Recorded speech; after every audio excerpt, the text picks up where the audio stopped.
Welcome to the Blade Lab. We've got a pretty exciting review today, and that is involving this bad boy here. This is the obviously Kunwu Gringo, which is a new offering from Kunwu Knives. I have had this for a few days now. Let's just take a look at what it comes with in the box. This is in lieu of an actual unboxing. So here we can tell a few things. One, it comes with a milled clip, which I have replaced with the included wire clip, because even though the wire clip doesn't look as nice, it works better with my thick ass shorts. So I have, at least for now, replaced that clip. You can tell that I've also replaced the factory pretty nice multi-row bearings. These are coming in the sort of nylon races. I've replaced them with the multi-row skiff bearings, and in my opinion, that is a recommendable move. It was well, I'm trying to remember now. I think I'm confused. Never mind. So I think in this case, because I've just done this with several knives, and some of them was helpful, some of them not so much. With this one, I think the action was good with the factory bearings, so I wouldn't be too concerned about replacing them. Sorry about that. So it comes with this little sack, like most Kunwu knives, which is kind of nice. It's got this sort of furry felt type interior. You get a couple Kunwu stickers and the microfiber and the certificate of authenticity, which gives you some information, doesn't give you the exact specs of the knife, and of course the silica pack. So we'll put all of this stuff back in here, and it is a magnetic closure. Nice box for those who care about such things. It does have a label up. Oops. It does have a label on it too. Model number, product name, yada yada. So that is that. So let me talk generally about it. Why did I decide to go with this when I already have a number of Kunwu knives? Like them a lot, but one of the other ones that I have, which we'll talk about a little more, is the Kunwu Padre, and this is the full-size version. And so when I first saw some pictures of the Gringo, I thought, well, I don't really need that because it's kind of the same size, has the same DLC options, at least with the blade. This is also DLC on the handle. So I thought, yeah, I don't know if I'm interested in that. But then I saw what really interested me about this, which is, let's see if we can get that here. Maybe if we turn it the right way, that would help. See that? S390 steel. Oh my goodness. So we're going to talk about that. Let's just, before we get into that specific motivation and what S390 is, let's just take a look at the actual knife itself. So you can see this is titanium handles. The entire knife is DLC coated. That's not your usual oxide PVD coating, but it's actual diamond-like coating, which is awesome because it's extremely hard, very difficult to scratch. It does have a reversible clip, which is interesting because these Padres and some other Kunwus come in lefty models. So to me, it's kind of a curious choice to put in this lefty clip when lefties can buy a knife that's fully compatible with their wrong-handedness. However, be that as it may, all of the hardware is T8, including, well, the pivot is captured. It's a D-shaped pivot. They have these Damascus pivot collars on both sides. This is a frame lock knife. It has lock bar insert and over travel stop. Talked about the pocket clip earlier. It of course does have a lanyard hole. Don't care, but maybe some people do. The lock bar relief is on the outside, which, you know, I'd rather see it on the inside. And of course there's the tooling to remove the pivot. I'm going to have a disassembly section a little later on, and you'll be able to see the insides of this. And I will actually at that time show the bearing swap, and I'm also going to test the hardness of the blade. Okay, so as far as the blade itself goes, it is a flat grind. To date, Kunwu has never done a hollow grind. I don't think they have the capability to do them right now. So it is a pretty deep flat, just because the blade is so damn tall. You can see, well, let me just throw something up here for scale. So, oops. So this is the Kunwu Pulsar, which is itself, you know, a full-size knife. So this is a goodly size knife by any means. Let me throw a few other things up there. Well, actually, let's just do a little selection of Kunwus. So I'll leave this here. Said Pulsar. Here is the full-size Padre, which you can see, even though it's a pretty big knife, it is still smaller than the Gringo. And let's take out the Pulsar, and we'll throw in the Kunwu Zen, a very underrated knife in my opinion. So these are all full-size knives, but the Gringo is the fullerest of them. Pretty big. Let's more common knife. Let's throw in a Spyderco PM2, which you can see is considerably smaller than the Gringo, and another sort of large full-size knife would be the Chavez 229 Redención Liberación, whatever. Great knife too. So yeah, big knife. We get the picture. Let's talk about the blade already. So it's even though it's you know, quite wide, it's not super thick in terms of the blade stock. The blade stock on this was, oh shoot, of course I didn't write it down here. Well, I think it's around 0.137, something like that. Yeah, I'm almost certain that's about what it was. The blade shape, Metal Complex sort of humorously described it as a harpoon shovel. I was thinking maybe, I don't know, tactical skillet. It's if you're on vacation and have this, but forgot your pickleball racket, you know, maybe you could use this for a substitute for your racket. No, don't do that. Especially if you're playing doubles. The blade is obviously it's machine satin underneath the DLC.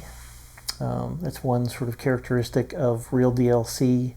When it is polished, is that it generally allows you to see the surface coating, or the surface, what am I looking for? Texture underneath the DLC. We have a pretty generous jimping on top. It is functional. You know, it gives you some grip, but it's not, in my opinion, overly aggressive. we have these blade holes for opening. We have a very large swedge here, and of course the sort of harpoon style blade, which allows you to sort of rest your thumb there for pretty good control.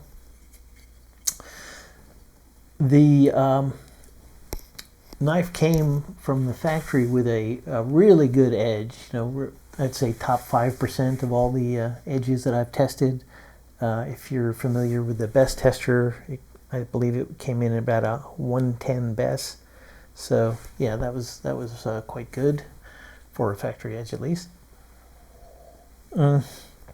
What was not quite so good was the evenness of the bevels. Oops. Yeah, this is just a, you know, as you're seeing, this is just a complete fingerprint magnet. So I will just keep wiping it off as we go along. But yeah, so the it was a what am I thinking? Inclusive 34-degree edge bevel, which normally would be 17 degrees per side, but in this case it was 15 degrees on one side and 19 degrees on the other side. So you know, room for improvement there.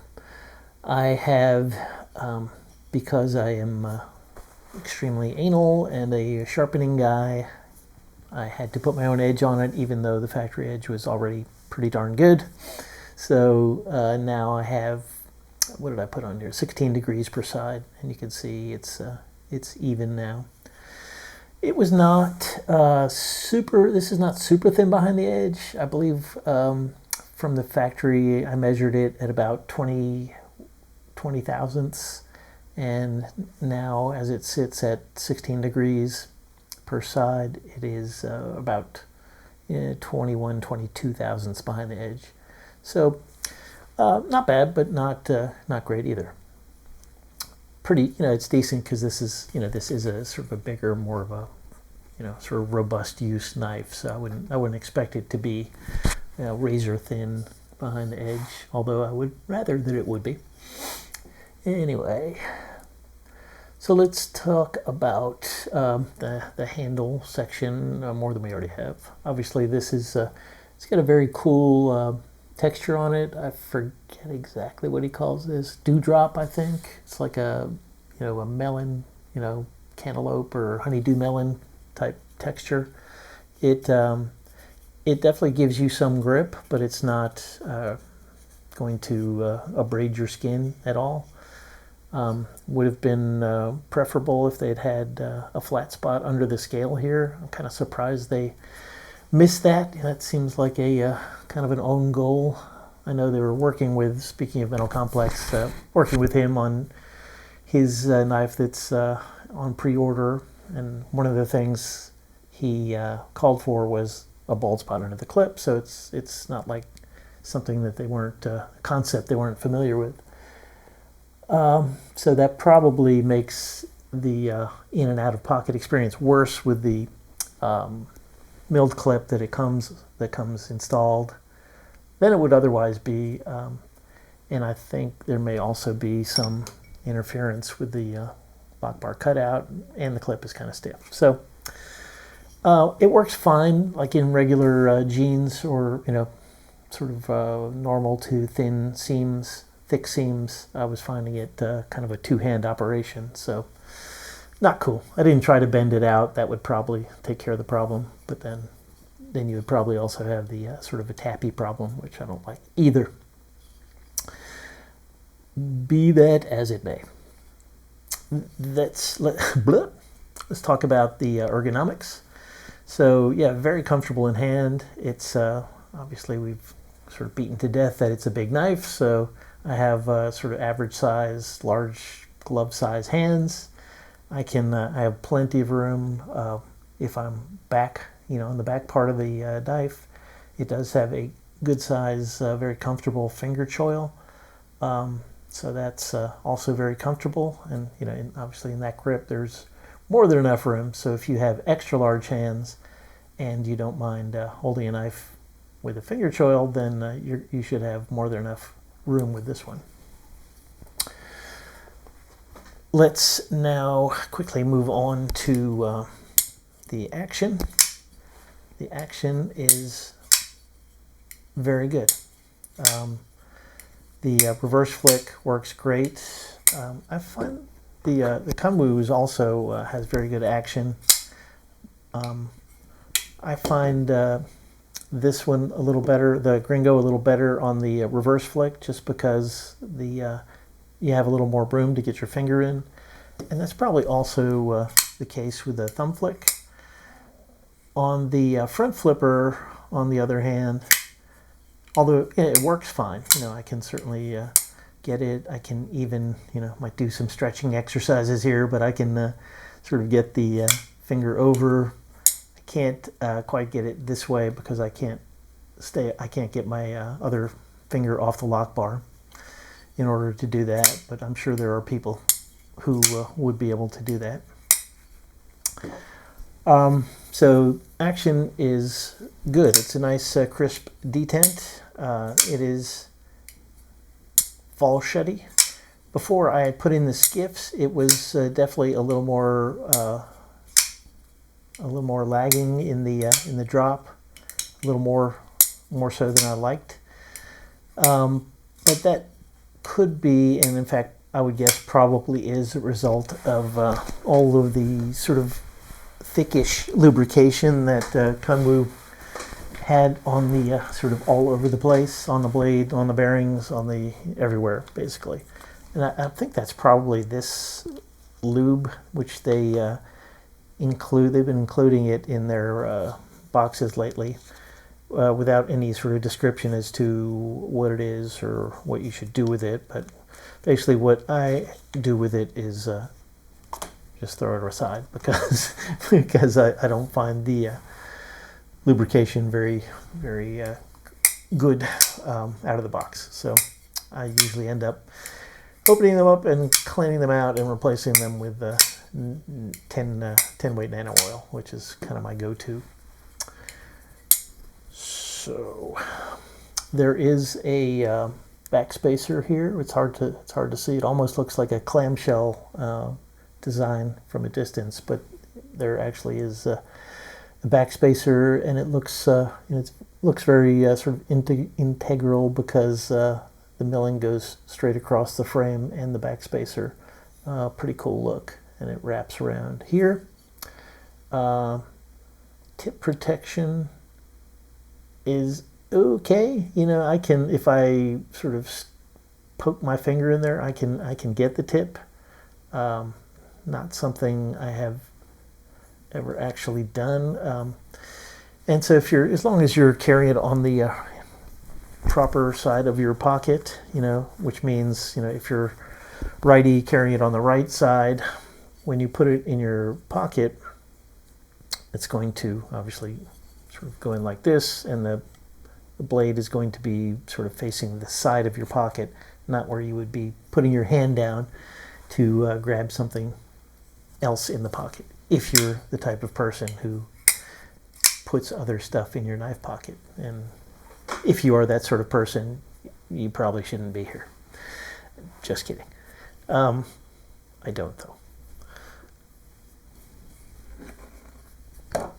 What else do we have here on the outside of the knife? I think.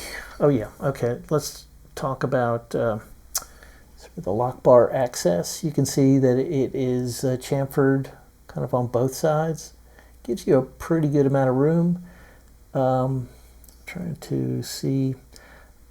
I think the show side scale is cut a little bit lower than the lock bar, so end result of the chamfering and that is that lock bar access is very good. I really no complaints about that whatsoever. Lock bar pressure is also pretty decent. It's not super light, not super heavy. The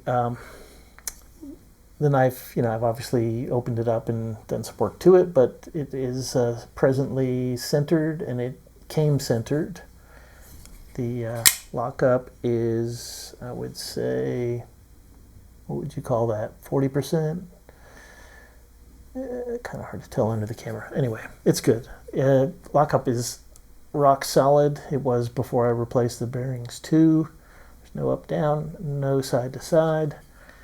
There is no pivot lash, no wiggle at all.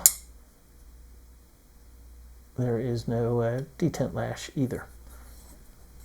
So mechanically, pretty much perfect. No complaints. So then let's talk about the actual reason that I opted for this. And to be clear, it's not that I didn't like the looks of it or the size or anything else. It's just that before I found out it was S390, I just figured it was a little bit too similar to the Padre. But the Padre is in Vanax, and this is in S390, and also it's a kind of a cool different handle pattern, and the handle is PVD coated, so that's also in its favor. Sorry, just having a little drink of soda. So yeah, S390. The first time I heard about it was on the Knives Switzerland YouTube channel. If you're not familiar with it, KKnives, I think is his name. I'm sorry if I'm probably messing that up. But he is a Swiss custom knife maker and a real sort of, not a trained metallurgist, but a very experienced with heat treatment, and he works with a lot of very sort of high-end steels, such as S390.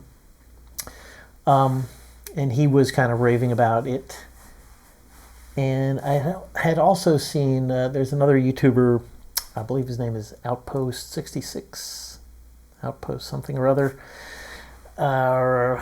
Hasn't been that active lately, but he has over the years done a lot of edge retention testing, and he does sort of controlled cardboard cuts, and he had kept a spreadsheet of all his results, and at the very first of all, the Knives Switzerland heat treats are almost always like way up at the top, kind of regardless of steel. But his, in particular, his S390 results were really impressive. So that I thought was cool. I tried to do some research on it myself. It is a Bohler steel, obviously, with the 390. I didn't see a whole lot about it. There's not my go-to source for steel knowledge is Nice Steel Nerds, Laren Thomas's website, and also his, of course, his book, Knife Engineering. Recommended highly, both of them. And he had some information about it, but he hadn't done any actual testing on it specifically. He was comparing it to another steel called T15, which is, I guess, metallurgically sort of similar. And he hadn't done a whole lot of testing on that either, because it just hasn't been used much in knives. And Laren said, he was not really sure why, because it seems like it would be a pretty decent selection. But I will put up a little list of different steels and their chemical compositions, so you can compare the S390 to some other high wear resistant steels. Notably, S390 has a very high tungsten content relative to most others that have very high tungsten, were T15 and Maximet. Also, 8% cobalt is pretty high, similar to Rex 45. Well, same as Rex 45, and a little less than Maximet. Carbon content is kind of in the middle of these wear-resistant steels at 1.64%. Chromium, it is not a stainless steel. I should have mentioned this earlier. So it is about 5% chromium, which is in line with Maximet and 10V, and most of the other ones are kind of in the same neighborhood. So vanadium content is about 5%, which is right in line with T15 and just a little under Maximet.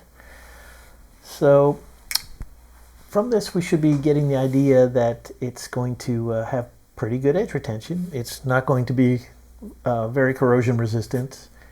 Not really a problem with the DLC coating, or at least less of a problem. And it's, Laren said he thinks that it probably has a decent toughness, for a very wear-resistant steel, but he hasn't specifically tested it, and so I don't have his numbers. I know Knives Switzerland, I believe he had some videos of him, sort of pounding an S390 blade through a brass rod without doing very much damage, so he was certainly impressed with it. And I think he's running it a little harder than Kunwu was. So that's a lot of talk about it that doesn't really translate into anything. What my experience in the few days I've had it, I will tell you, is that it, I won't, I don't know how to talk to people who say that these wear-resistant steels are hard to sharpen. They aren't if you have the right equipment, meaning sort of diamonds and CBN. I sharpened this on a Hapstone R1 fixed angle sharpener, and I used Venive diamond, resin bonded diamond stones, finishing up at, I believe it was the F400. I always get confused here. I think it's the 400, whatever is the sort of Japanese equivalent of about 1,000 grit. So I didn't want to do a mirror edge on this, but it sharpened up very easily, I would say. It didn't take forever. I wasn't changing the angle a whole lot. It just sort of brought it down a little bit, particularly on one side. But yeah, it wasn't hard, and it came out with a very sticky edge after stropping it. I stropped it on leather belts on the Ken Onion, 1 micron, and I think 0.25 micron CBN. And that resulted in a best score, I think, of around between 70 and 80. I can't remember exactly, but definitely hair whittling sharp, easily. So impressive. And that's not, for me, that is not a sort of a throwaway, because I have found, just my experience, I mean, I know other people may not have the same experience. It just depends on what you're using to sharpen and what your skill is in sharpening. But I have found that some of these very wear-resistant steels I have a hard time getting them sort of hair splitting sharp. I can certainly get them sharp enough. I can easily get them below 100 best, 90 best, but a number of them I have a hard time getting much sharper than that. For practical purposes, that doesn't really matter, but for sharpening nerd purposes, it's a little frustrating. I'm not kidding. So I would put what in that category? Maybe S90V. I kind of had a hard time getting much below 90 best. 15V, I had a bit of a hard time. Eventually, I'll get it. It's a lot of work. Whereas this was like right off the bat. It was super sharp. And even better news than that is that although I have not done a lot of sort of controlled cut test, I have cut up a number of cardboard boxes with this, enough to get a pretty good initial impression of how it's going to do. I would estimate I probably cut 40, 50 feet of cardboard, and some of it was double walled, kind of tough stuff. And the results were honestly surprising. So I was starting out. Before that, I had cut some other things, so I would guess that the best score was probably about 80 when I started. Went back and tested afterwards, and the best score was 110. Yeah, that's you're probably not familiar, or you may not be, but that is a pretty amazing result. Just as a for example, the typical, if an M390, a well-treated M390 blade that started out at the same level and did the same work would typically come back with a best score of about between 170 and 190. So considerably worse, or this would be, I would say, considerably better than M390. And honestly, I've tested a lot of the best edge retention steels, Maximat, K390, S110V, 15V, Rex 121, and just based upon, again, this is preliminary, but my preliminary opinion is that none of them were better than this in terms of retaining a fine edge, a shaving edge, and that's not necessarily the be-all and end-all. Some steels may not hold a shaving edge that well.